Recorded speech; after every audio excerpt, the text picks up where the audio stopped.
What is going on, YouTube? I know it's been a while, but hey, life gets in the way sometimes. We start doing things, but I'm gonna try and upload more frequently. We're gonna see if we can start getting a video up every week or 2 weeks at least, but we're gonna keep on going with these videos. If you guys like what I'm doing, please remember, like, subscribe, do all that good stuff for me. And yeah, let's just get to it. So next car on the bucket list here, I think this is a 2005 Honda Accord, it says here. So this one's got 184,000 miles. It is just the 4-cylinder, the K24. As you can tell, it is filthy, it is dirty. I mean, it looks like this thing's been sitting under a tree for a few years now. So we got a missing trim here. Interior is actually not too bad. I mean, it still does need a good detail, and we got some dirt up on the headliner, so maybe this thing was parked with windows down. But other than that, I mean, it does have good tires, and the body's actually pretty straight. So I don't do body work, so you guys know that I mostly buy cars with straight bodies. Looks like we're gonna need a taillight here. This one's broken.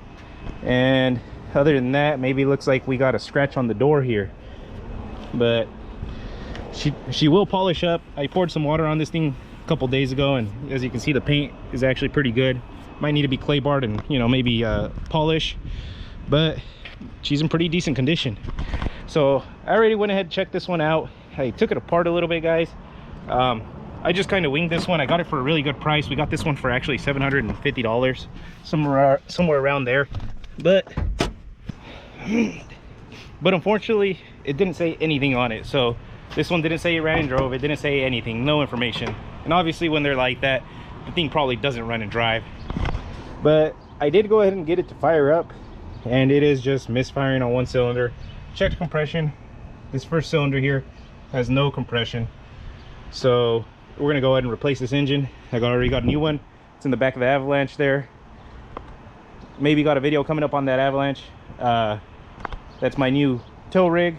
We got rid of the Yukon, so new Avalanche. But anyways, back to this thing here. Let's go ahead and start ripping this thing out. So I might be taking apart a little bit when I was doing some tests, but we got it to fire up.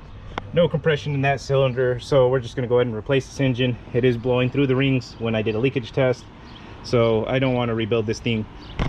Engine was fairly cheap for it. I think I found one at the junkyard for right around $500, and I think it only has 140,000 miles. So let's go ahead and get started. This is going to be a step-by-step video, so it might take a little bit longer, but you guys let me know if you like these better than the just quick, you know, fast forward ones, and let's get to it. Okay guys, so we're gonna go ahead and start on the bottom of the vehicle. Obviously, first things first you want to do is go ahead and drain your oil, and this one's actually got a little valve here to drain your coolant. It comes out of this little hole. So we're gonna go ahead and set a bucket there and a bucket there, so we can go ahead and drain all of our fluids first, and then we can keep on going. So we got to do things like disconnect our exhaust, probably take this axle out. Actually, it might not be in the way, but we got to get these brackets off. Probably this rear transmission mount, and you know, obviously all of our bolts around our transmission, and our torque converter bolts once we get this cover off. So let's go ahead and get started by draining our fluids, and then we'll go ahead and take off our linkage and our torque converter bolts.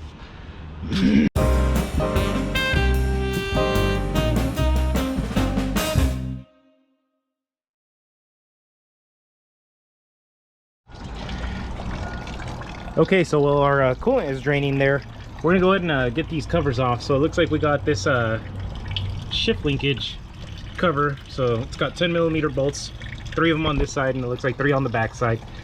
And then we're gonna go ahead and take off our torque converter bolt cover as well. So it looks like these ones are maybe 12 or 14mm, and we got 2 up here, 1 here on the side and 1 on the back. So let's go ahead and get all these covers off, and then that way we can get our shift linkage and our torque converter bolts out. So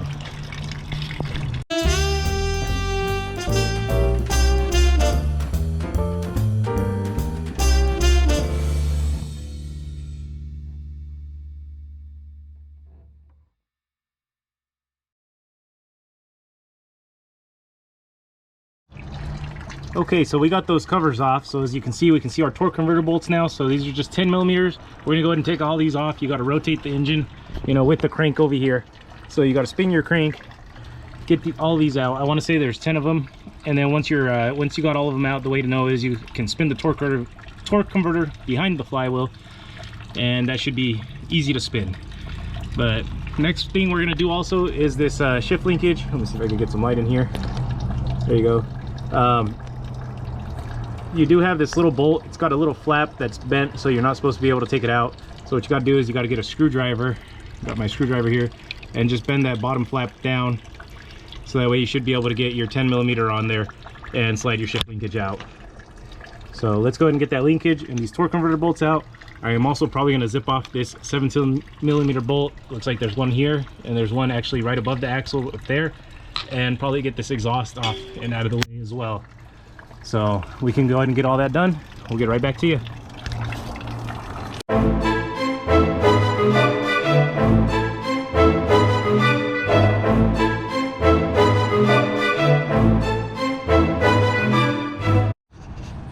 Okay, so we went ahead and got all that stuff off of there.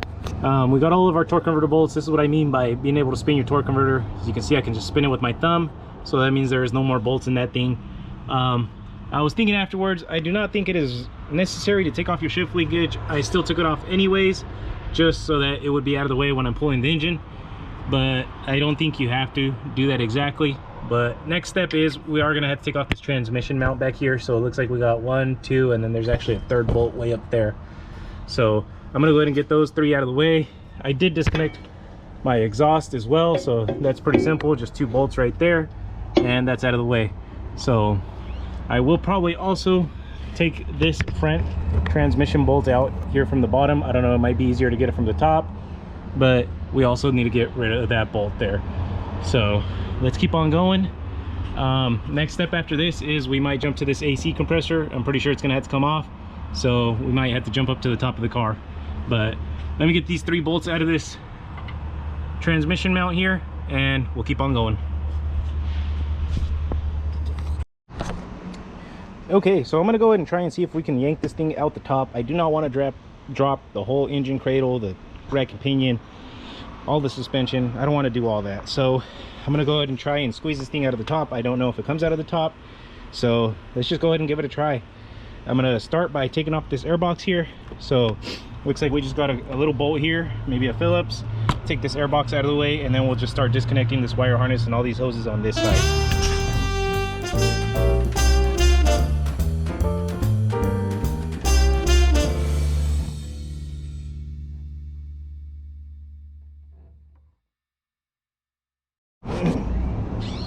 Okay, so we went ahead and got our air box out of the way. What I'm going to start doing next is just unplugging all these little connectors and anything that's connected from the engine to the car chassis.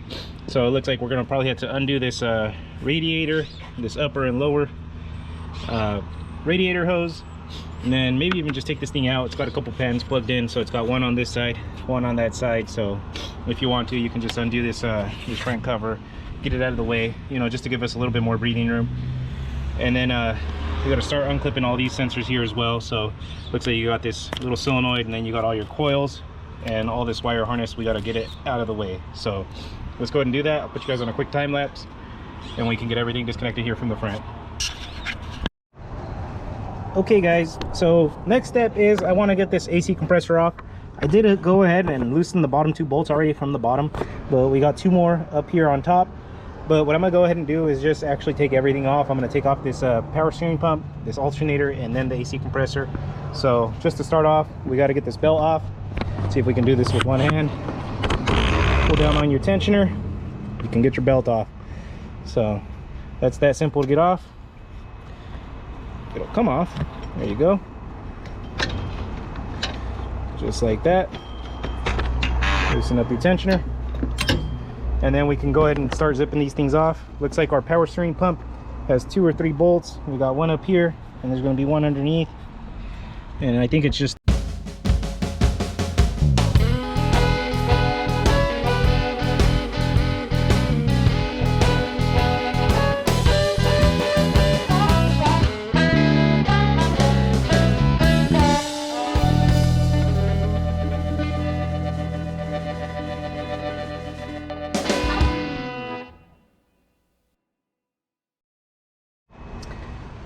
cool. So we got everything disconnected. We got our power steering pump out of the way, so we should be able, once we're pulling this engine out, just to move this thing out of the way. I took our alternator completely off, and then our AC compressor is just going to chill down there while we are pulling this motor out. So I did go ahead and take off the top 2 bolts, and the bottom 2 are still in the compressor, but they're just chilling in there. So next step here is we're going to remove this intake. So I don't think I'm going to remove the whole thing with the injectors. I'm just going to remove this front half here just to give us clearance to get down to the starter. So let's go ahead and do that. Looks like we just got a couple bolts here, and then we got to obviously disconnect our coolant lines and throttle body, accelerator lines, and a couple vacuum lines. So, and you also got a couple sensors. I will probably undo this harness here from the injectors just to get it out of the way, because we are going to have to disconnect that eventually anyways. So let's go ahead and disconnect all that, get this throttle body off and the intake.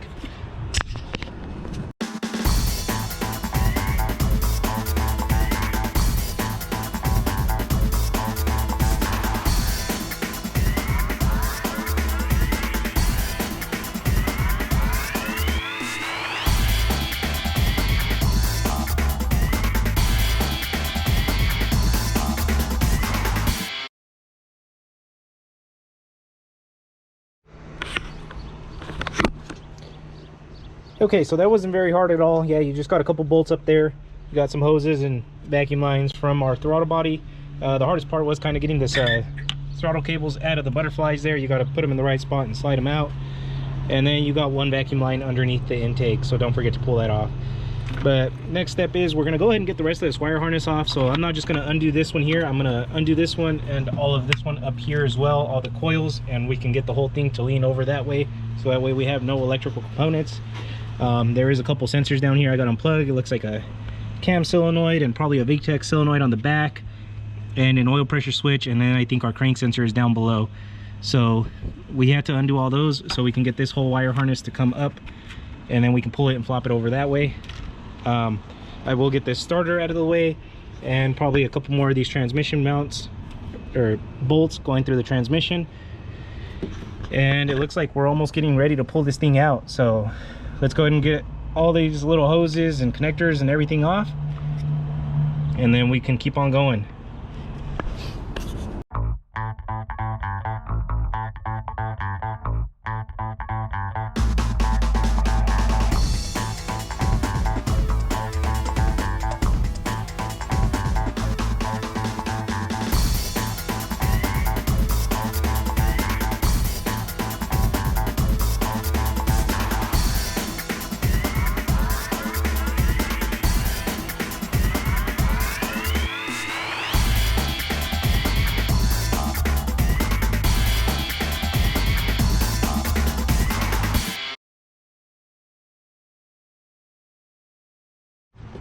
Okay, so just a quick recap of what we did. We went ahead and unplugged all the sensors down here. There was the oil pressure switch, the VTEC solenoid, there was an oil pressure sensor, and then we had a cam solenoid up on the front. We took all of our coils out and flopped the whole harness over this way. There is quite a bit of sensors on this side here. So you got your EGR, you got a couple cam sensors over here. And then you got like 2 more sensors down there underneath the coolant pipes and an evap solenoid. So you got to get all that disconnected, and then you got this big block here too that just comes off this mount. So once you get all that stuff disconnected, you got your 2 coolant lines underneath for your heater core, and I think that's about it, man. Other than the couple radiator hoses and a couple other little vacuum lines down there, I mean, this thing looks like it's almost ready to come out. I gotta undo this front motor mount. I'm going to take this thing completely off, so it's not too difficult. I think it's got 4 bolts to the block, and it's got the 2 over here and then the one in the center of the mount. And we're also going to do the same thing on this back one. I don't know if I'm going to be able to get this back one out while it's in the car, or while the engine's in the car. So I'm going to see if I can just get it to get loose. I don't think I had to take this bolt out completely. We're going to see if we can just leave this motor mount maybe in there, so if we can get the motor to slide forward or sideways. So because it looks like it has 2 bolts going into the transmission and two bolts going into the block. So let's go ahead and try and see if we can get the engine to slide over that way. Hopefully it doesn't have no dowel pins or anything in it like that, and then that way we can just get the engine to slide over and out. So let's keep on going. I'm going to go ahead and get this front motor mount off, and then we'll go from there.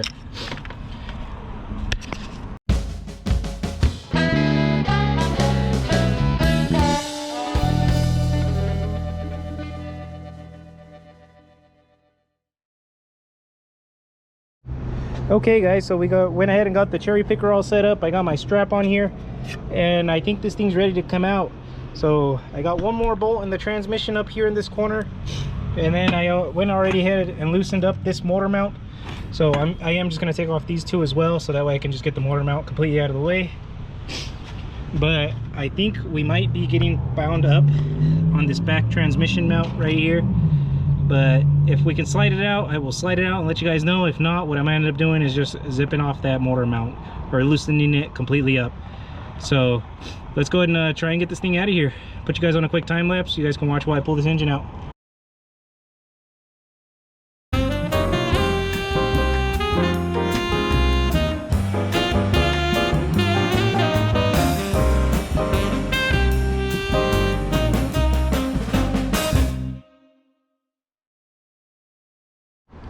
Okay, so we got the engine out and up in the air.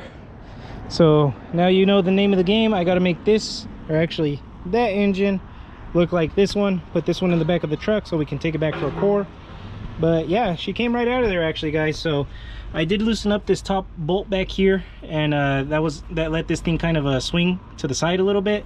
So it was a little bit difficult, but nothing a pry bar couldn't, you know, get it out and over past this. So maybe next time I will remove that thing completely, or maybe take it off right now, so that way we have a little bit better clearance with the motor going back in. But other than that, that was the only issue. And it did get caught up a little bit on the power steering pump, but you know, nothing obviously you couldn't do, just move the power steering pump out of the way. Maybe next time take it off completely. But let's go ahead and get started on getting all of our old parts on our new motor and putting it back in there.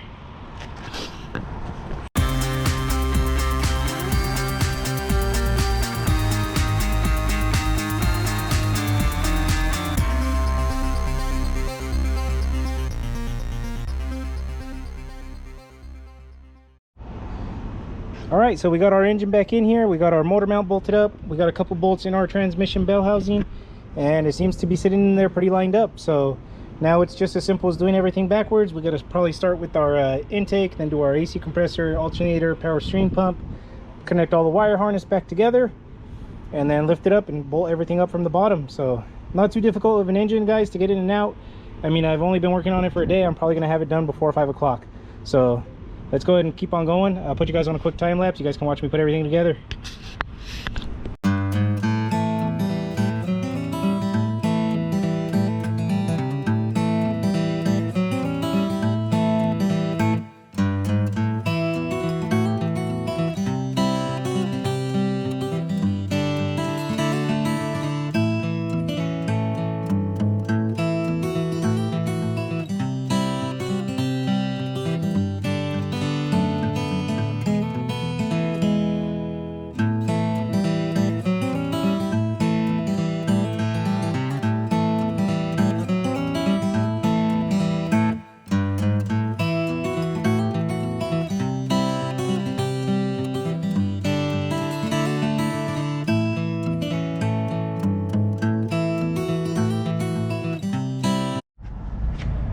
Okay guys, so we got the engine all in there. I got her topped off. I put some coolant in it, I put some oil in it, and she's all topped off. So let's go ahead and fire this thing up. I do need to put a jump box on it, so there it is. And let's just go ahead and fire it up. All right, there we go.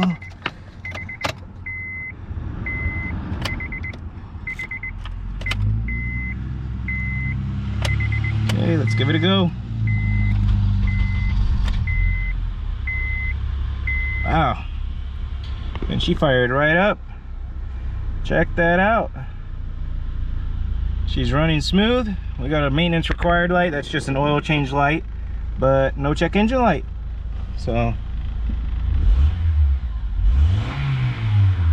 oh heck yeah, that engine sounds good, guys. All right, so it is the next day. We didn't finish last night. I had somebody come and test drive that red F-150 that's been sitting on my lot for a few months already.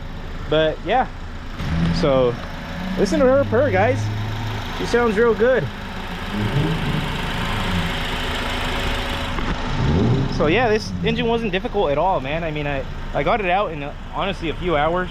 So I pulled it out the top, so you are able to do that. And it took me about the other half of the day to put it back together. I did put a new belt on it, and other little things. But other than that, I mean, it's a pretty simple engine, guys.